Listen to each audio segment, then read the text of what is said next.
For Louisiana versus all y'all, Jarrett Roser with St. Thomas Aquinas down in Fort Lauderdale, wide receiver, 2027 guy, fresh. I want to say fresh off freshman year, but still wrapping up freshman year down there in Florida. Julius Jones Jr., a member of this Flow 7-on-7 team. Folks had a chance to watch a little bit of at the end of April. We'll be watching again here later this week, and certainly Louisiana football fans remember that name, Julius Jones, from his dad playing in the NFL and wrapping up his career with the Saints back in 2010. Julius, what's going on, man? Sorry you still have another day of school left. You guys finish up pretty late, but how's everything else going? I've been good, man. Just trying to stay healthy, get back, and just get ready for this season. Got a big season coming up, real strong schedule, but just some time to shine. It's an interesting time for you, man, getting a chance to be a part of this Flow team that's getting some national attention, highlights everywhere. You were a huge part of that offensive performance back in April.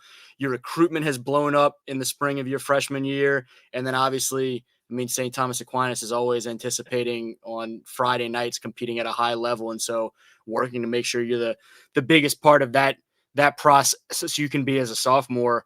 Man, talk me through some of the early accolades for you, the early opportunities to be a big part of this nationally known program, and also we'll kind of get into a little bit more detail, but some of the colleges starting to creep in too. Yeah, I mean, it's been great. Like I over the season last year, I learned a whole lot of things.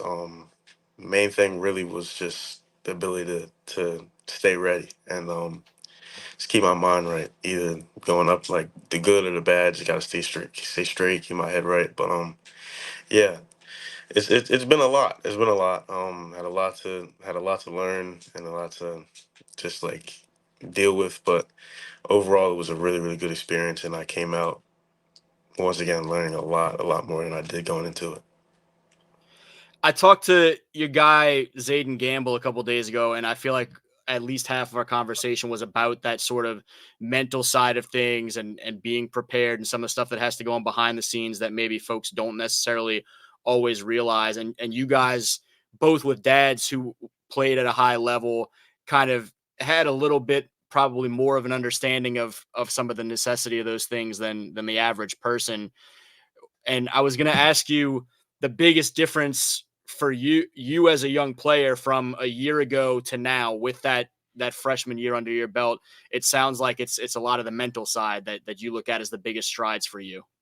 Yeah, it definitely is. Going into it actually this year, I had a strong feeling that I really wasn't going to see much varsity. I was going to be more of a JV player and hopefully get moved up during the season. But I came in, switched my mentality. Like, no, I really can't come over here and be that guy and come in and really show what my skill set is and how I can help this team. And throughout this course of the season, I definitely did do that.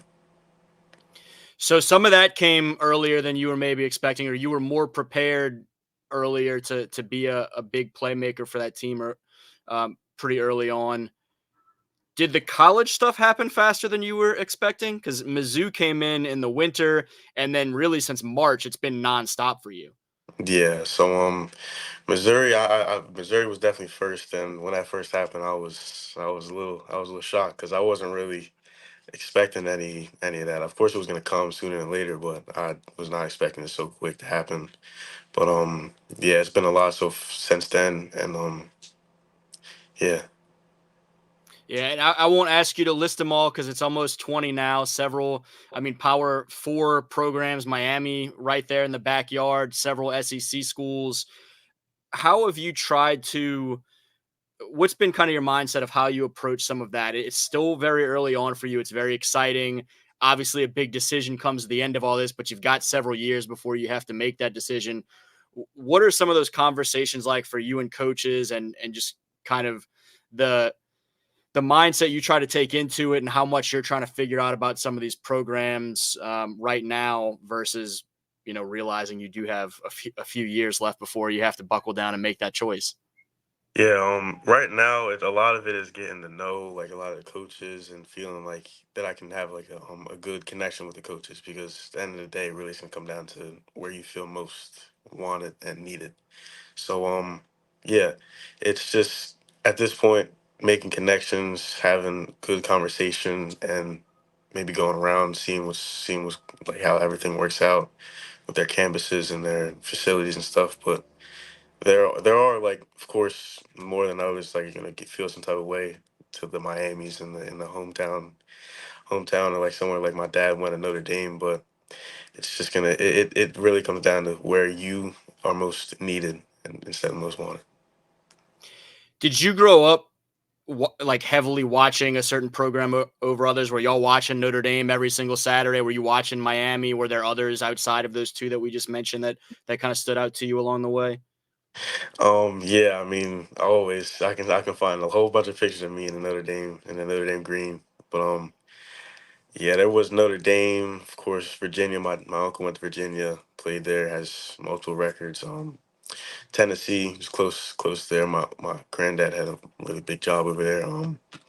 But yeah, and Miami, of course, just backyard, an hour away. But What has dad's biggest advice to you been as a young player and now as a young college recruit? Obviously, it's college recruiting is a much different world than when he was going through it years ago, but I'm sure he has some insight as well. What are kind of some messages that he shares with you of how to handle the the competition side as well as now some of the recruiting side? the main thing for him is just that he tells me is to just completely like don't let it get to your head. Of course, it's great. It's a good confidence boost right now, and let it be a confidence boost, but don't let it be a ego builder. Like I can't. I have to keep myself straight, keep my mental straight. Of course, like understand that now. Like it's a job. It's getting to where it's a job now, and I gotta buckle down, but still enjoy myself. Like not let it get to me. Let the pressure get to me. But I just understand that like now it's getting real now. Like I really gotta get right.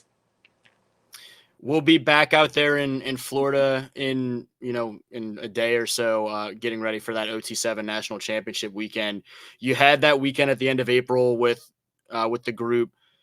How has this experience been for you so far? Being a part of this new thing, a lot of Louisiana flavor, a lot of LSU flavor, but some key guys obviously from down y'all's neck of the woods and a couple other places around the country. What was kind of your biggest takeaway from that first trip, and what are you expecting, or what should folks expect from you guys this weekend? That first trip was really a big confidence booster. Just being able to see that I can come out here as a freshman and compete with the 4 stars and the 5 stars of the world, the top players in the class of 2025, 26, and it really was good being around everybody and building connections with people from all over the place, like you said. Of course, mainly Louisiana, but it was good getting to know everybody and maybe even some people that I play with along the road. You've been out in Florida from early on. I mean, you had a year there real early when you were young, as a not a baby but a toddler, I guess, in New Mhm. Orleans. What is Louisiana, I guess, mean to you as a place that obviously you were at one point in life, and dad had a stop along the way? We talked about just some of your kind of impression of the culture and everything of Louisiana. When you think of Louisiana, what stands out to you? What kind of makes it a significant spot for you to have some, to keep some level of connection to? Of course, like being able to say that I lived there, and of course, not really got to experience it as I really wanted to because of my age, but it was still good. Like it for some reason, it feels like home a little bit. Just being around, like to me, I always say it. I feel like Louisiana's the closest I'll get to Florida, just with the people, the accents, the culture, and yeah, I really do love the vibe. Like I love everybody over there, and it's just it's a great feeling when I get over there. From the people dynamic and culture and all those things, spending that weekend with so many Louisiana guys a month and a half ago, what's kind of the biggest, maybe it's something as simple as some of the slang or whatnot. What are some of the biggest similarities you saw from hanging out with some of the guys from the boot versus what are some areas that kind of stand out? Oh, okay, we didn't really say this the same or look at this the same or whatever it may be. I feel like there's actually like I went into it not expecting to have the same like type of mentality or even say the same things same way, but we do have a lot of similarities in the way we carry. I think mostly the way we carry ourselves. Like I said, Louisiana, Florida, they're close together, and I feel like it's the closest culture wise that'll get. But the way we carry each other, like just the energy we have coming into the game, and like just the consistent like vibe, like where it never gets dead. Like everybody's always pumped up, trying to get it to the next play, and no matter what happens. What's this offseason look like for you overall? We've obviously got this big tournament this weekend, but in terms of, I guess first let's talk work dynamics. Are there certain areas of your game that you're looking at as, these are kind of top priorities that I really want to see a next stride in my game in this area, or is it kind of one of those deals where just a little bit of everything and keep hammering at it? Oh, my main goal that I went into with this spring is this summer is trying to really become a technician in my routes, my route running, the top of my routes, my releases, understanding where to sit, where to find the next window, all those type of things that can really put me up to the next level and elevate my game. I think the little things like that is gonna was really what I really need to work on, and it's gonna elevate me. And from the college standpoint, do you have a set of camps or visits or whatever it may be already kind of lined up in mind that you've got some spots you're trying to make sure you hit this summer, or with y'all just now finishing school, or are you still trying to kind of sort through that some? There's a little bit of sorting I still have to go through, but I know I'll be up there at LSU pretty soon. In the coming next few weeks with some locals from here, but pretty sure I'm gonna try and get to FSU.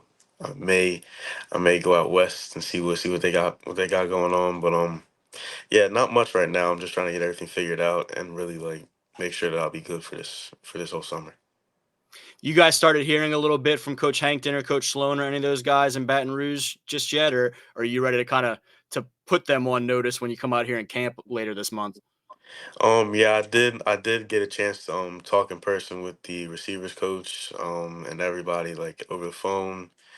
I've had my there's conversation, but I really want to put them on notice, like you said. When I get to this camp, I feel like I can go out there and once again show where I stand with all the 4 and 5 stars, and how like even me at this age, I can really come up there and make an impact. What do you hope that coaches I mean, we kind of know what you want them to learn about you as a player when you get a chance to go out there and camp and compete and put on a show. When you leave a conversation with these guys at the end of a weekend, or even if it's, I mean, fans getting a chance to know who you are, what you're about, what do you hope that people leave with as an impression of who you are as Julius Jones Jr., young man at this point in your development, beyond just what you're capable of between the lines? I feel like the main thing I always want somebody to see when I come off of a conversation is that the way I carry myself, that it's not a cocky way, it's not an egotistical type of thing, that I'm here. If you're in front of me, have a conversation with you, I'm look at you in your eye, shake your hand, and I'm gonna do what I gotta do just to be a young man and show you that I really am a good like overall person, a people person. That's someone that I can talk to. Like, I can come to you, have a good conversation with you, and it's not just about like who you are and what it is. Anybody can get a conversation out of me. No doubt. I'll vouch for that. Yes, sir. Thank you. Yeah, man. Appreciate your time for sure. And again, folks need to keep an eye on you as one of the main playmakers of this flow team this weekend. And I'm sure we'll be watching you put on a show when you get up here to Baton Rouge later this month for camp. Julius, appreciate you, man, taking some time. Yes, sir. Thank you very much. You got it. Again, he's Julius Jones Jr., fantastic 2027 wide receiver slash, I think, a little bit athlete, huh? You do a little bit everything if you're called upon. Yes, sir. Just a little bit. For that St. Thomas Aquinas team down in Fort Lauderdale. We'll see him with Flo this weekend as well. And for Louisiana versus all y'all, Jared Roser.